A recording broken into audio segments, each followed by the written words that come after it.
Kinilala nga ni Pangulong Aquino ang pagsisikap ng mga taga-Social Security System o SSS. Ginawa ito ng Pangulo sa kanyang pagdalo sa kanilang anibersaryo kaninang alas 10 ng umaga. Sa pakikiisa ng Pangulo sa 55th anniversary ng Social Security System o SSS sa Quezon City, inihayag niya ang pagkakaloob ng bonus sa mga empleyado. Nagkakahalaga ito ng 10,000 piso. Dahil sa pagpapakitang gilas ng SSS, hindi na rin po ako nagatubiling pirmahan ang 55th anniversary bonus para sa inyong mga kawani.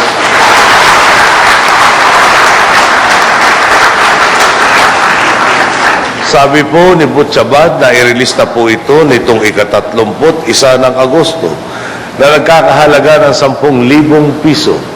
Di man ito matutumbansan ang inyong mga pagsusumikap, ituring naman ninyo itong pasasalamat sa walang sawa ninyong pag-agapay sa mamamayang Pilipino.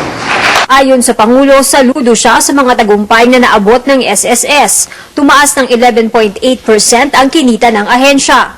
Noong nakarang taon, umabot sa 25.5 billion pesos ang inyong net earnings.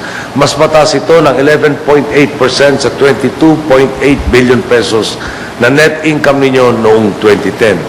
Pumalo naman sa 30 billion pesos ang investment income ninyo nitong 2011 na may 7.1% increase kumpara sa 28 billion pesos ng 2010. Bukod dito, tumaas din ang bilang ng mga miyembro ng SSS dahil sa pagdodoble kayod nila sa website at transactional online services. Ang resulta, tumaas ng 68% ang members at employers na nakapag-enroll sa inyo sa unang 4 na buwan ng 2012.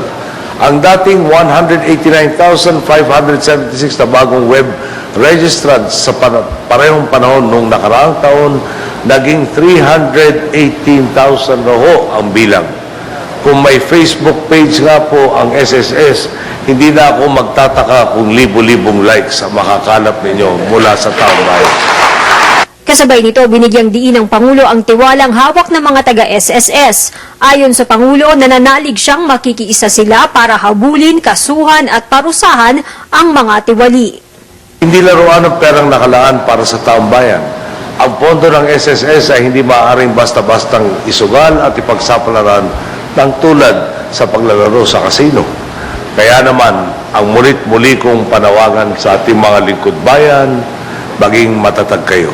Maging mapagmatsyag kayo kapag may nakita kayong bitak sa sistema, kapag nakasalamuha kayong utak wangwang sa burokrasya, huwag kayong magbulag-bulagan. Ilantad natin ang katotohanan. Ito ang inaasahan ng taong bayan mula sa inyo. Ito rin ang aking inaasahan sa inyo.